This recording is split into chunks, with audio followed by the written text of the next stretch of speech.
welcome to those attending. Board Engineers Quit, a deep dive into engaging and retaining your team. We've got a bunch of great guests, but before we jump into it, a little bit about us, what we do. We're Hypercontext. We make an app that helps your managers or you as a manager be the best boss your team has ever had. The way we do that is by making sure that each of your meetings, which we see as the core of your managerial work, each of those meetings has an agenda, notes, and goals that tie back to OKRs. I'm sure if you're here, you probably know a little bit about that, but if you haven't checked it out in a while, be sure to. There's a whole bunch of updates coming down the pipe. Robert's, I'm sure, used to the thrash we cause him in our system all the time. And kind of the backbone of the conversation today is based on our 2022 State of High Performing Teams report. We did a mini report we're just about to launch on engineering teams, where we're pitting our 83, I think, survey respondents that are engineers against the average of the rest of the 500 or so that responded. What makes engineers unique, and particularly what makes high-performing engineers and engineers at high-performing companies unique compared to the rest of the people who work at your company. I think, and maybe to the HR VP in the room, I think often a lot of the content that's out there on engaging, motivating, retaining, attracting talent is written for the generalist. And I think engineers, as our salespeople and other groups of folks, are unique. And so we want to dive a little bit into what makes them unique. To help us do that, we've got an awesome panel, I think, that can approach this from a variety of different angles. So I won't do your intros for you. I'll pass the mic over, but maybe we'll start with Robert. Robert, can you tell us a little bit more about yourself, your role, what you do? Yeah, my name's Robert Fernandes, and I am with Netflix. I've been at Netflix for almost 10 years now. In the Open Connect area of Netflix, which lesser known to the public, ISPs know us well. We're part of the internal content delivery network that basically streams all of the content globally. So if you're a Netflix user and you click play and you start watching stuff, we're the folks who make sure you get it and that it's a good experience. Started off as an engineer here, individual contributor 5 years ago. And just as the org has scaled and grown, kind of stepped into various leadership roles, a manager of a team for about 3 years, now 2 years as a director, just leading a group of teams. So that's where I'm at. Keep throwing more people at you. What I love about your group is if things go right, no one knows you exist. If things go wrong, you trend on Twitter. Troy, I'll pass it off to you. Hey folks, I'm Troy Goode. I'm the CEO and founder of Courier. We're a developer platform for product notifications. So we're essentially a single API across email, SMS, in-app push, mobile push, Slack, Teams, WhatsApp, you name it, handling preference management, sequencing, scheduling, etc. I'm an engineer by trade, engineering leadership for a long time, for about 20 years now, managing teams and departments of engineers. Awesome. And I'll jump to Calvin. Cool. Hi, everyone. I'm Calvin. Previously, I was co-founder and CTO of a company called Segment. We helped companies from small startups to Fortune 500s collect data about their users and help them get that data to all of the hundreds of different tools that they might be using. I left in November of of 2020, when we sold to Twilio. And since then, I've been digging a lot into climate tech and trying to understand the state of the world there. Awesome. Do you ever get to drop the co-founder title? I thought that you said previously co-founder. That one's for life. Oh. You get to keep that one forever. I suppose it's a title for life, but yeah. You're not showing up to the office anymore. No longer at Segment or Twilio. Exactly. Awesome. All right. So we want to jump into the discussion. Like I said, we really want to talk mainly about how do we engage, motivate, retain the engineering teams that might be at your organization. The way we've kind of organized this is by sharing a couple key stats that are going to be in the report we'll share at the end of the webinar. And we'll get the group to share their experiences and stories and hopefully tactical tips on how do you actually do this in your day-to-day. But before we jump into each question, we're going to get the attendees to help us out a little bit more and collect some more data. Hopefully that data will help us personalize some of our stories that we share to make sure it's relevant for the audience. Fulfilling, challenging work, top motivator for engineering teams themselves. So slightly different per role, slightly different for sales folks, CS folks, other people in high performing orgs. Definitely a little bit more on the work side versus the goal and competitive salary and benefits. Maybe I'll pass it off to the panel here. When we think about the strategies we use to make sure the work is fulfilling, to make sure the work is challenging, if this is a top motivator and this helps prevent boredom on engineering teams, Troy, maybe I'll kick it off to you. You mentioned earlier that, hold on, can startups even be boring? Do we have that option?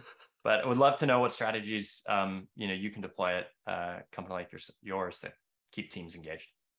Yeah, I mean, I think small startups, it's hard to be boring, right? There's usually way too much work for it to be boring, but I think it's pretty easy to end up not being fulfilling or challenging, right?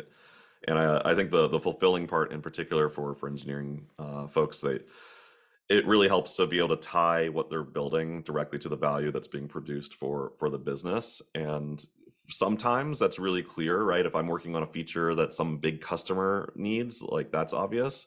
But especially if I'm working more in the back end and the infrastructure, it's not always as obvious. So really spending some effort making sure to tie that into the growth of your business and the success of your business, and making sure that not just engineering leadership understand it, but all of the engineers themselves understand why the specific work they're doing is really valuable. I think that that's key to making sure their work is fulfilling. To find the mute button there for a second. Robert, you mentioned a little bit about rotating work, right? Beyond just that bigger picture, is there something that you can do if someone's been grinding for a while on a project that is really important? Any strategies you have for keeping people engaged? Yeah, I think you mentioned one. There's a twofold thing there I try to lean into, and yeah, one is I cycle around, share roles, like it just adding variety to the work and giving people different types of challenges or different ways to approach things, I think is super important. It minimizes like the kind of single point of failure or those kind of like knowledge silos too. So like it actually has value and impact to the business besides impacting folks feeling they have different things to contribute to, or understanding more of the business or the architecture or the platform or whatever else it is. Like that breadth of knowledge can help.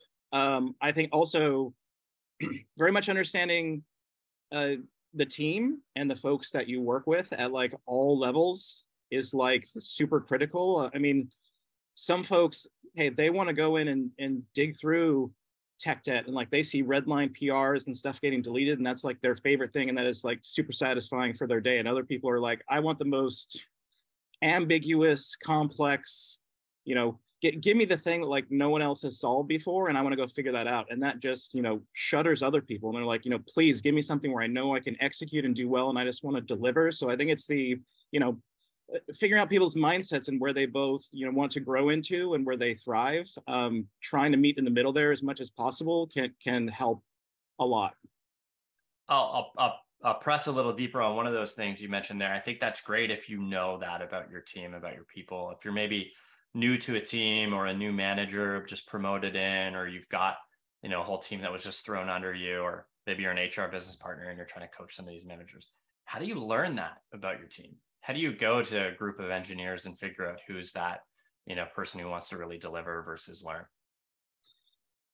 I mean, I think it's about connections, building rapport, it's communication. It's talking with people. Like, I don't know if there's any way to like, hey, just write a memo or tell me the themes. Like it takes effort. I mean, it's like part of our job as leaders, and leaders that we lead of like, know where your talent is, know where your like expertises lie, know where your gaps are, like know your strengths and weaknesses. Like it's just that there's no silver bullet or some magic thing. I think you just have to dig in and get to know people and listen and learn a lot. sit down, ask them the questions, figure it out. Yeah. Yep. Calvin, I want to jump to you, and I might throw you a curveball here.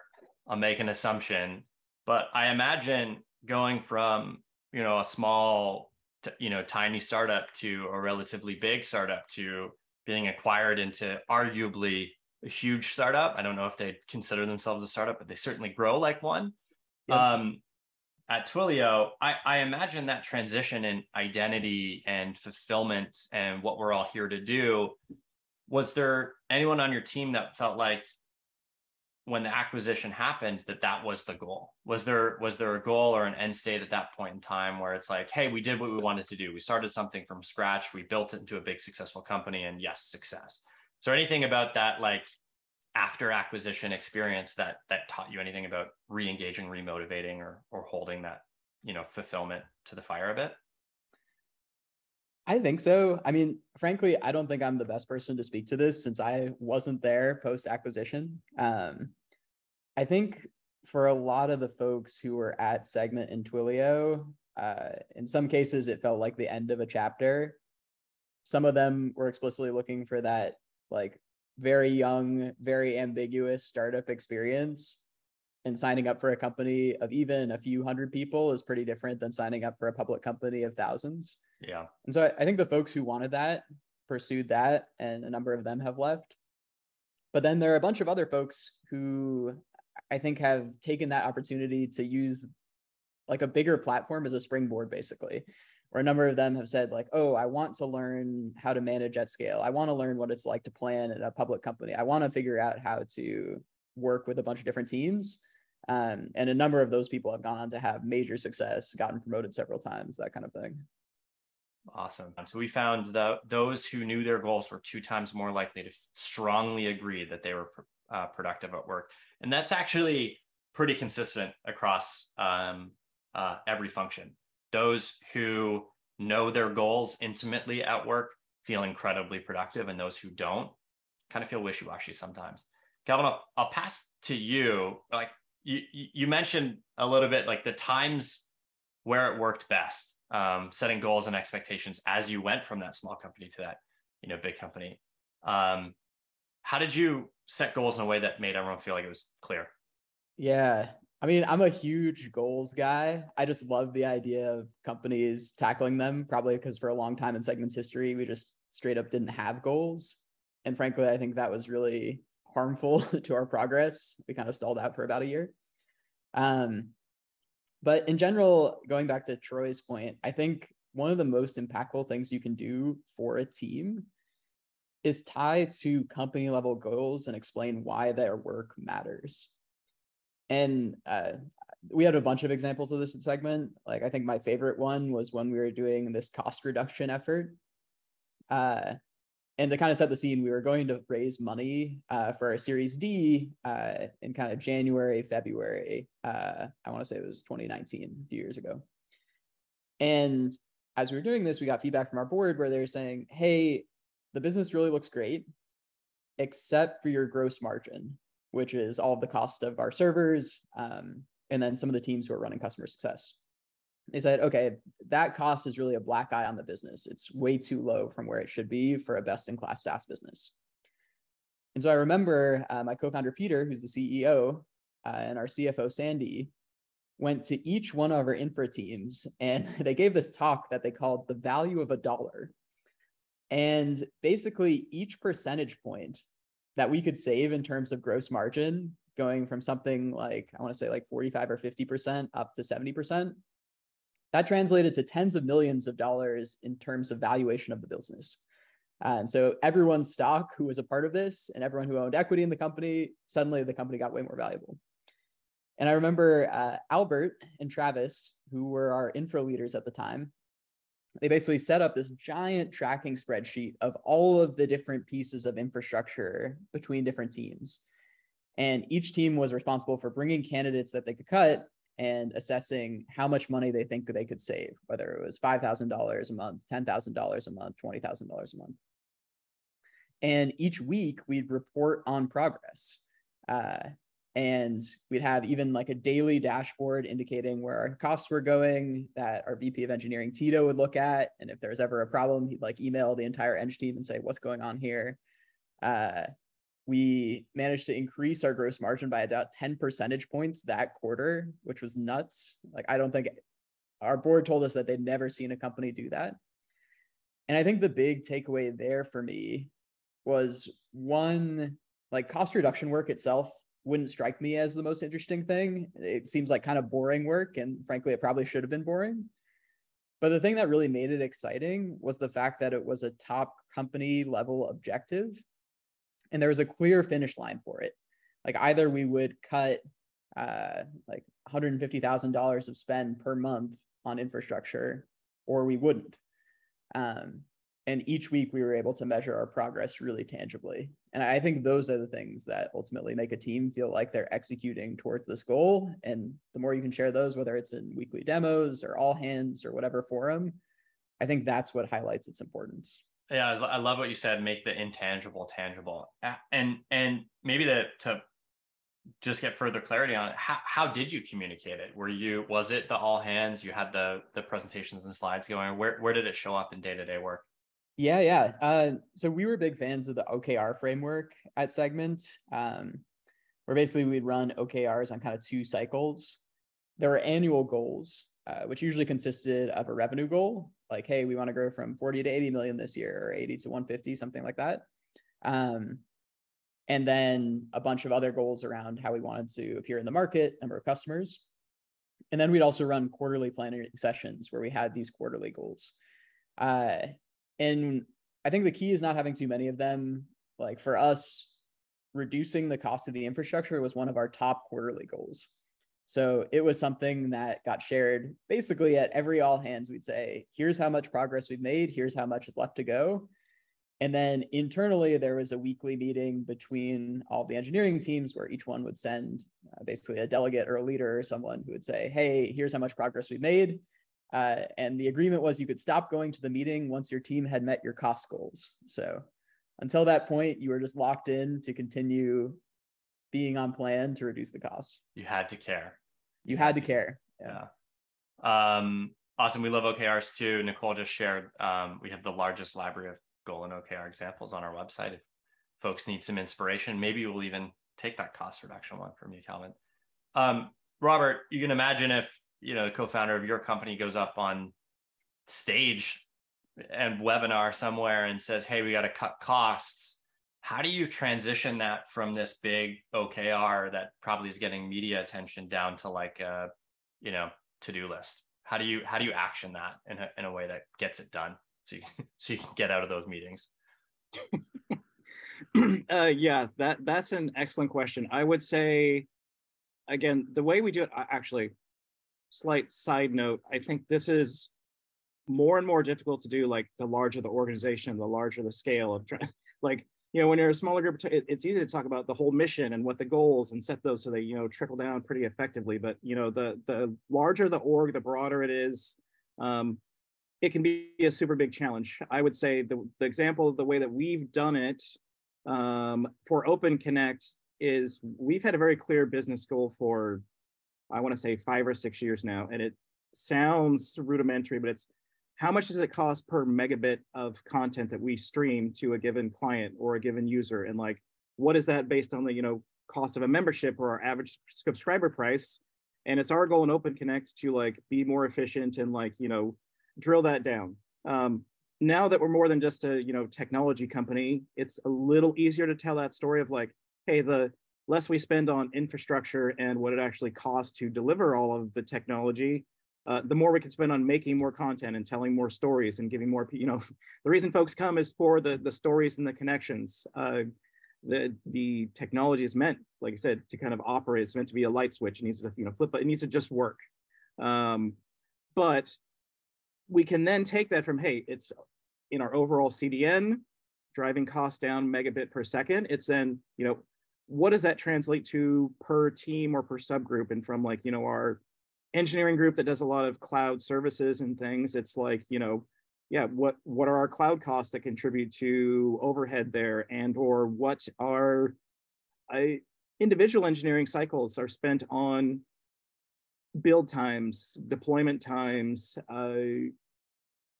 dependency analysis, like all these things, like, where's all this developer time going? Where could we make that time more efficient to get people, solving problems, writing code, not just sitting around, waiting for systems or idle time or whatever else. So yeah, I think you have to get kind of creative, but there are ways to, hey, start from kind of a top level metric and then turn them, hey, what does that mean to when we know we want our costs to go down in these areas?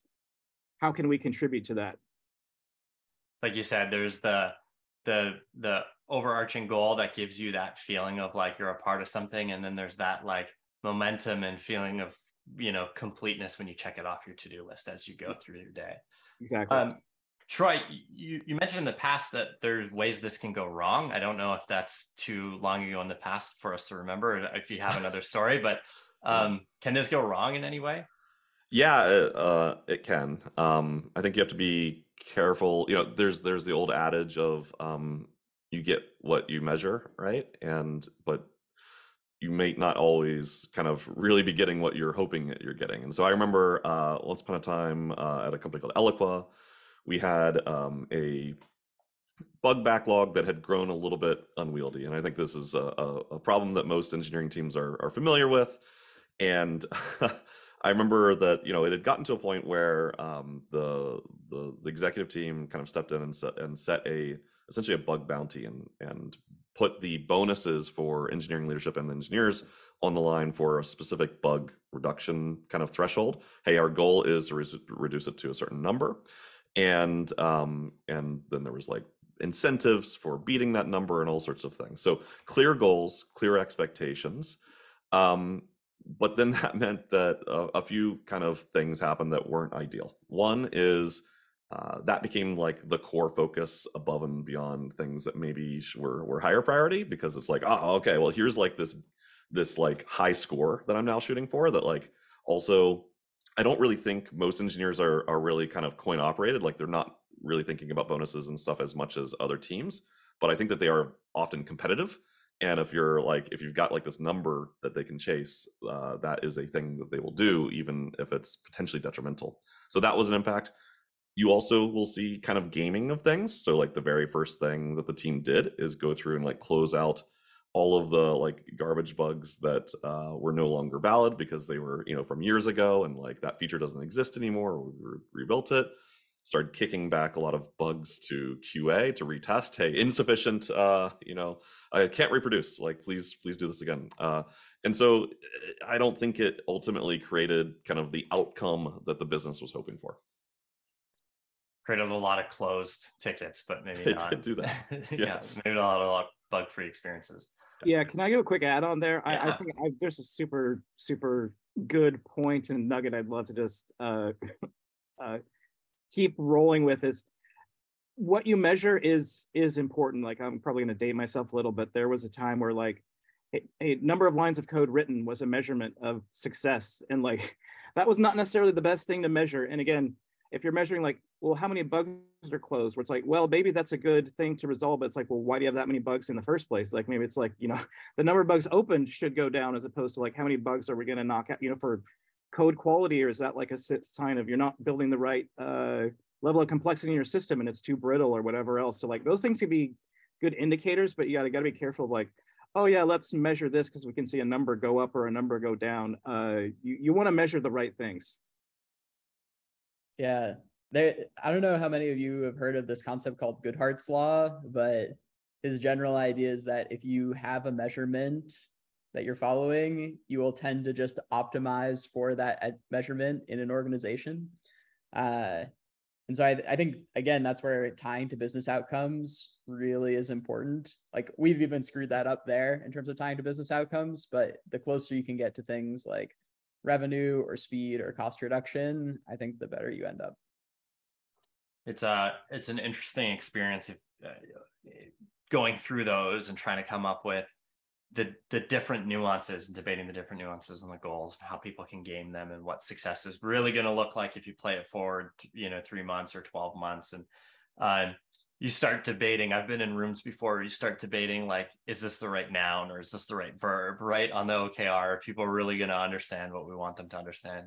It also has to seem like it's simple and repeatable and, memorizable and not necessarily a paragraph of discrete content. So 1.9 times more likely than salespeople to say great team communication is an important part of productivity. I think that might be surprising maybe to folks who don't work in engineering, but to those in there, it really feels like communicating is a part of the job, even if productivity sometimes feels like, PRs merged or feature shipped or, bug tickets closed. I always think that the interesting thing when I talk to new managers, the best managers tend to come from bad managers, as strange as that sounds. If you've experienced terrible management, you're more likely to say, I don't want to give that to my team and fix some of those mistakes. And that obviously leads to a whole bunch of people who don't know what those mistakes are. So I'd love to throw it to the group. If you're comfortable doing it, just to share, what have you learned from previous experiences of failed communication where it's gone wrong, where you've shared things you shouldn't have shared, or teams couldn't communicate, or engineers didn't communicate? Any stories come to mind? It's always harder to talk about the bad stories than the good stories. I mean, I'm sure we all have a bunch of them, right? I think the bad stories are what you remember. I think for me, like the biggest or most clear-cut example of this is there's a few teams that I've been on where kind of one person is the hero, where they kind of know everything about the code base and they like tackle all of the like big issues and they kind of like catch all the balls. And in the short term, that can feel really productive and it can feel really good. But I think in the long term, it's actually quite harmful. And by the way, this has been me before too. Like, I'm not saying this is a thing that I've only seen in other people, but what it means is that you kind of just rely on one person for everything and you're not actually able to scale them well. And so I think the stuff that I've seen help a bunch is actually implementing like an equal on-call and bug fix rotation, like make sure everyone feels comfortable kind of switching things up.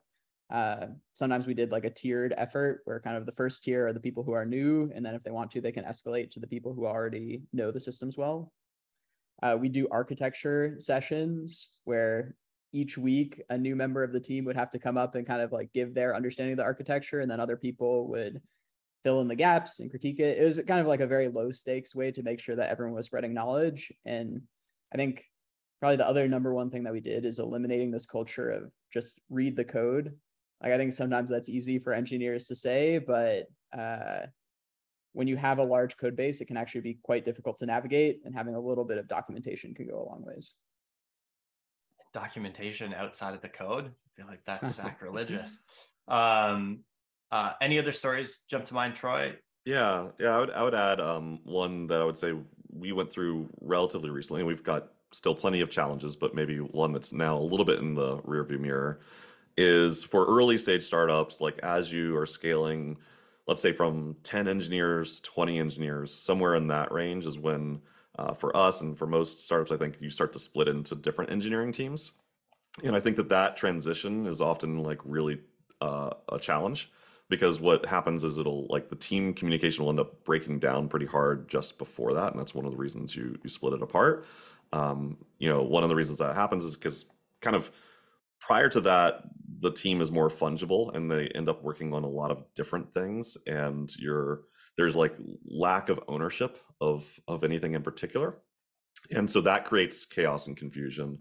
But then when we kind of say, all right, well, let's split it out along these lines, and now there is more clear ownership, there's like a really hard transition period at that point of, well, a lot of these folks worked on a lot of different things and feel some, minor stake of ownership in everything. And now you've kind of siloed them into this one slice. And so kind of like navigating that is always hard as well. Yeah, I've experienced that in the past where, someone naturally takes over ownership of one thing and they're learning as they go. And sometimes they can paint themselves into a corner and make a whole bunch of bad decisions. And then, if they quit, no one knows what's going on and it's a mess, right? Like then someone else's problem has to deal with that. Robert, any stories of communication? Where do I even begin? I don't think I think we need like another, session just on this one. There's so many tips and so many pitfalls. Like I would say, especially in an environment where a lot of people are remote and hybrid, I think biggest challenge is removing silos of communication. I think we're like, oh, email's bad, so we're gonna go in these things, like Slack, whatever. Also, we're good, we can just chat with whoever. But I think still encouraging people to like, sure, there are places for one-on-one conversations and certain topics that should be kept private, but I think there's so much of the like, hey, I need this from someone, so I'm gonna go to the one person, where it's like, hey, sunshine these things, get visibility, like get into a broader, team or group channel to get more types of perspective, or so things don't get lost or, funneled one direction. I think that is a huge thing, a challenge we've had to address, especially over the last few years of, what level do you communicate things and how broadly do you communicate? I think is like super important. I would say, so especially the passion and like what impact is, I think a lack of celebrating successes is like huge. Like take more time to pause and like, it's not as like, oh, we finished that thing, good, okay, move on to the next. Like give people time to breathe and reflect and be like, hey, this was a good thing. I think talking about those things more is actually helpful, and like, hey, we've met our goals, we've had this impact of the business, and letting people like, internalize that, bringing those things together is super important. I think a third thing I've had to learn over the years is like, admit when you don't know something or need help. Don't pretend, especially when you're talking in a room of engineers, they will often call you out, and you can break trust really quickly if you just start, pontificating or pulling from, oh, I think this is, don't make assumptions and know what you're talking about. And if you don't, just straight up be transparent and admit it. And I think that kind of communication goes over way better than trying to like, blow a bunch of smoke or pretend like you've got knowledge that you don't have. There's definitely like a lot of hand waving I did earlier in my management career. Then now I'm just like, I don't know, we'll figure it out. Yeah. Building rapport in this remote environment seems to be the first thing that goes. I'll toss this to the group. Any tactical tips for how do you manage building a team and team rapport and that trust that's needed when you're staring at Zoom all day? So I've got a few things that we do, and this is frankly across the entire organization. I don't think this is unique to engineering in my mind. You basically have to forcibly create touch points, right? Because unfortunately, like in the remote kind of environment, it doesn't, the proverbial water cooler stuff doesn't really happen. So you essentially have to come up with a plan and execute against it, and not just hope for the best. So a few things that we do, we use a tool called, so we're on Slack, like probably many folks, and we use an app called Donut, which does like an auto rotation of one-on-one connections across the organization. So like I'll meet, this week with our mobile engineer, and then next week I'll be meeting with a product manager, and it'll just constantly rotate through for everybody. And it kind of creates those connections for you that you wouldn't otherwise get just directly from your project work. So that's been a useful tool. We also have basically monthly kind of events, like team building events that we do virtually, where we've done a virtual goat farm tour. We've done a virtual escape room a few times. We have like a virtual event coming up this week. We do virtual gaming sessions where we'll play like, break up into groups and play Among Us, or like virtual board games online. And like, you just have to, honestly, I think you have to have somebody own this process and think about like, how are we making sure that these connections are happening. And then the rapport is an outcome of that, right? Is like, am I getting these opportunities to meet with other folks as a human, and not only in a transaction for the projects that we're working on together?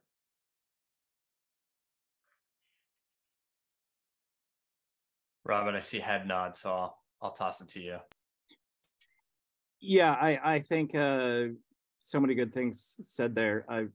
Donut, we use it too. I think that seems to be a common theme for those in Slack. I would say virtual events are great. We do have them. We try to get them as ever possible, but we still lean into like, hey, no one's really coming to the office, but if your company or budget allows it, having in-person offsites is still huge for us. And we try to do, the little monthly virtual things, or whoever's in the office can go to this thing, but having the actual connection, as safety and protocols and all those things in the world allow, like bringing people together in person, even for just a few days, offsite, changing environment, getting away from like the day-to-day, disconnecting, quote unquote, a bit, and just meeting with the people that you work with, makes a huge difference. Even if you're only doing it a few times a year, can totally change the dynamic, and is totally worth the cost. You're like, oh, it's a few days and you're just spending on, whatever, going off somewhere and doing other things. Like the amount of connective tissue it builds within a team, it pays way more than the cost you spend to like get people to travel for a few days or a week or whatever. Yeah, the shared experience really adds up for sure. I always say with folks like remote, because you don't have an office, it might appear to be cheaper. But you're probably going to end up spending the difference, right? Like you'll spend it in best in class tools, you'll spend it in getting that offsite together and getting everyone to the same room once a year, twice a year, however much that adds up, right? But you need that in order to form some of those bonds. Calvin, did you experience any of that, or was everyone pretty bonded going into COVID? No, we did. And in general, I think remote work actually requires that you shift your management style in like a pretty big way. I was reading this post that Erica Brescia, who used to be the COO at GitHub, put out. And she had an interesting idea that basically over Zoom, it's actually a lot more important for leaders to be organized and strong communicators versus being, say, highly charismatic, which matters more in kind of the previous in-person world. And I think the big problem is that when you go remote, most of the time people just have no idea what they're doing, right? Or like how what they're doing fits into other teams. To Troy's point, you no longer have this water cooler talk. There's just a lot fewer overlap points where people understand how their work fits as part of the whole. And so what we really tried to focus on at Segment was this manager value of creating clarity. Like managers who really performed well were able to indicate, hey, here's the group of stuff that's really important, and here's what isn't, and here's what we won't do. And I think the managers who I really saw do well, I did some of this myself that I picked up from one of them. We put together a weekly email where we said, okay, here's what's top of mind. Here's what's going on with the team this week. Here are the things that we need to get done. Here are the highlights, the lowlights, almost like what you would do with an investor update in a startup. And I think that was really beneficial for just keeping everyone abreast of what was going on. You otherwise might overhear some of those things if you were 2 feet from each other, but yeah, you're sitting alone. Yeah, it's funny. I've been reading The Score Takes Care of Itself, this book by Bill Walsh. Well, I'm not a big football guy, but I think he actually has a lot of like very good leadership lessons. And he has this concept of connection and extension. And he basically says that the best performing teams all feel connected to one another as part of a shared goal.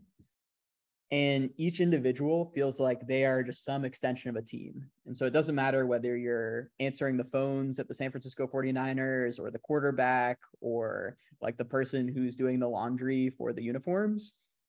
Each of you doing excellent work is important for achieving that excellent outcome. And so I think trying to replicate that in as many ways as possible and talking about what excellence looks like across a range of functions and how you get to that shared goal is probably one of the most important things you can do. So what are the, Troy, I'll let you jump in. Yeah, I was just going to add, it made me think of one other thing, Calvin, that we do that I think has been really helpful is we do all hands, like I think most organizations, and we do them weekly, which I know a lot of folks don't necessarily do them weekly.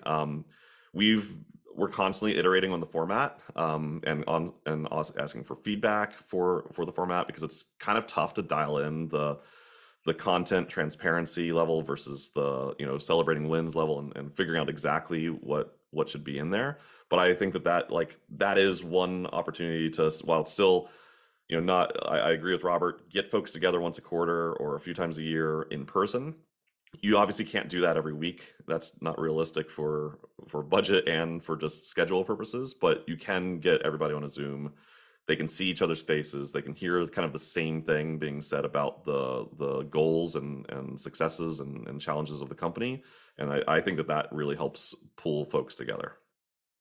One thing I'll share that we do, sometimes it comes up in our weekly all hands, is even putting some of these more formal strategies into the hands of your team versus always channeling through you. So we have this little thing which effectively would be an employee of the month, except instead of like me picking it, we let the previous employee of the month pick it. It's called the Narwhal Award, which is the Canadian unicorn. And the rules of how you get it is basically determined by the person who currently has it. And they have it for 2 sprints or about a month. And you can bribe them. If you want to bribe them, you can do whatever you want.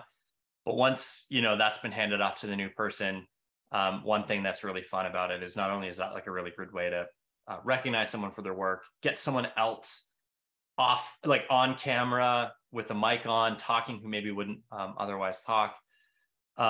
We also do some fun things like let them change a rule. So every time there's a narwhal goes out, there's a list of rules the narwhal has to follow. Like, you've got to update our Spotify playlist, or you got to post in the general a picture of you as a kid or something like that. They get to change it. There's a rule now that the rule changes must be crowdsourced. So now there's a poll in our all hands where they suggest a couple of rules and the team picks the new rule. So you can do some things, I think, to always not just channel it through you and give away some of these other moments that are possible to the team and let them run with it. Which I think in some cases is more valuable. I think it's more valuable to maybe get recognized. There's a book that I highly value. It's called The Advantage by Lencioni, and it's about like org health and how much that matters. Key takeaway that I took from that is each team, say like 5, 10 minimum, should have its own set of what its mission is, what its principles or values are, even separate from that of like the company. And guess what? It likely doesn't even necessarily or should come from the leader. Like, let the team, especially if it's a team that's needs that connectivity.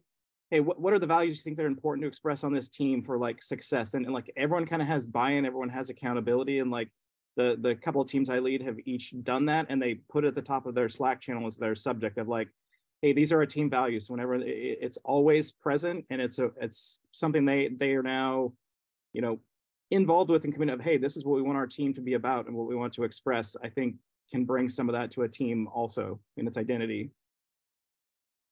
Absolutely. It's like involvement leads to commitment and ownership in certain ways. Yeah. All right, we'll head over to QA. This is an amazing panelist for those who are attending. Definitely, if you have a question, please pick their brains. The survey we've been mentioning, the results from the report, we're going to give early access to those who are attending. So you check that out in your inbox, along with the recording of this session. We'll head over to QA, and I'll also let the panelists, if they want to ask each other questions, feel free to do that. The first one that came in, actually, we sort of answered because we did this in a report. We took a look at the different results and attitudes across different generations. Did Gen Z answer differently than millennials? But Gavin asked in the QA, do you see any variation in results attitudes across generations? Is Gen X different than Gen Z, or millennials different than boomers? In your experience, guys, you see these being consistent across the tips and ideas consistent across generations, or fundamentally different? I don't, I've been managing teams for a couple of decades, so I've seen maybe a few generations roll through, and I think it's less about generational. I think it's more about like what stage of their career they're at, and you just have to make sure that you're indexing on on that, right? And it's a little, I think that especially with engineers, it gets really mixed up because you're a senior engineer if you've got like 2 years of experience, right? And so like there's less of a real, there's the kind of seniority system ends up being ideally skill or merit based, obviously with some caveats there. But that is like an orthogonal axis to kind of how tenured are they in their career as a professional, and like understanding like the growth of that career and their objectives there. And so I think it really depends more on that than like what year were they born. Yeah, I think the only clarification, I think in like, hey, what do they want out of their work? What do they see as success? I think a lot of those things are common. I think where that can be challenging though is that more software connectivity, bringing people together. Like, what are the things that they're interested in? What types of language do they speak? What are they interested in, like outside of work? I think finding ways to bridge people in that sense of how do they connect as people is where some of that challenge can come in when you have people from different generations, and just being mindful, like if you have those activities, make sure that it's a diverse set of things and not all coming from like one direction, because you may be like leaving some people out or making them not feel as included because you're not taking that into account. Yeah, maybe less commentary on TikTok memes and more about things everyone can identify with. For those who maybe didn't hear or have asked in the chat, do your best to ask in the QA module, and for asking, we'll send a t-shirt your way. If we don't get through all the questions, we'll follow up with answers to all of them, don't worry. Another question just came in. Any perks or benefits that you've tried out that you felt like has had the biggest impact in making people want to stay with your company or your team? This person's looking for ideas to improve engagement, reduce attrition. What's your like number one? If you haven't tried it yet, try this. I'm going to soapbox for a second. Apologies. If you're based in the US like we are, healthcare should be the number one benefit that you're offering to your team, and offer the absolute top of the line.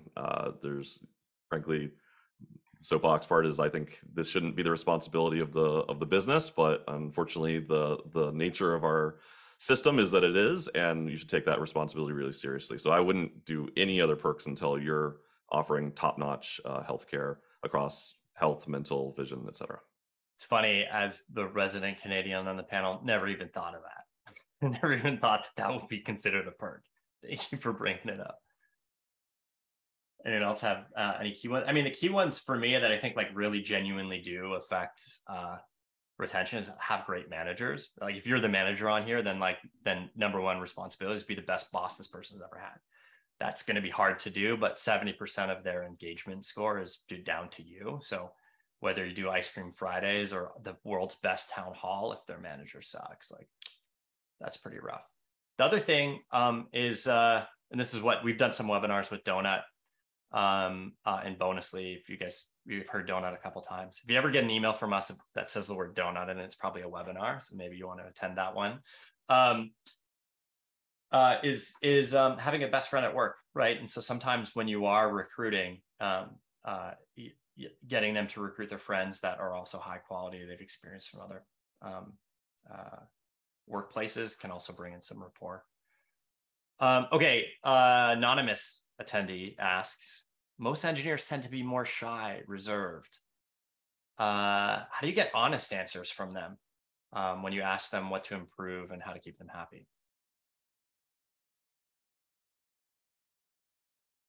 Any ideas in the group? I'll kick it off maybe just by thinking like the shy people can also be honest, and sometimes maybe the most brutally honest, a little bit more thoughtful in responses sometimes. The key thing, shy or not shy, is you just have to have and I say just like it's easy, but you have to have a high degree of psychological safety. And that means whenever they do share something honest about what can be improved, sometimes might be me or you, right? You as the manager. How are you making sure that when they share those thoughts, it's a very safe place and person to share those thoughts with? And there's books and studies, and you can do a PhD on that topic, but largely life has made us be a little bit more reserved. Kindergartners start out as pretty psychologically safe. They don't feel very reserved. Kids can say the darndest things. As time goes on, they get scolded. And so we tend to be a little bit more reserved. I think what you want to do is overly appreciate when people are being honest with you. I think you want to model that behavior, both in person with other folks at your company, but also with yourself. I think it's hard for someone to ask someone who reports to you, who you could fire, to give you honest answers if you're not going to be vulnerable first. I think it's a pretty vulnerable spot you're putting that person in. So the easiest way I like to do that is just like offering up, the most vulnerable feedback I've received and how I've tried to adjust and, build that over time. I don't know if I saw some nodding heads. I don't know if there's any other opinions there. I think another critical component too is like, and it comes to relate to trust too, of like, if you hear something or get an honest answer, that there's some kind of result or action taken on it. Show results, have a response, not like okay, I took a note, I heard it, that's great. But I think that like, don't just tell, show, I think can go a long way towards getting people to and feel, I can come back with more of this and continue this because it actually makes a difference and it matters. Yeah. And I would add, I think all of what you said is absolutely true. I also think you do, just because of the nature of the power dynamics, you should also be offering up channels for anonymous feedback and anonymous questions. So we have a monthly anonymous survey where folks, give us feedback on their feeling about the business, their team, et cetera. They can ask questions there. We also do a monthly town hall where we have a live thing where they can, the whole team can submit anonymous or they can put their name to it, questions that then I'll answer in the town hall. I think a lot of folks do feel comfortable at our team kind of talking in person, but maybe not about all topics, right? So, there are probably limits to the kind of feedback that you're going to be able to get without, making it really easy for somebody to ask without that fear level. Awesome. All right. It's the end of our time together. I appreciate all of you guys making the time to share some of these tips and this advice with the audience.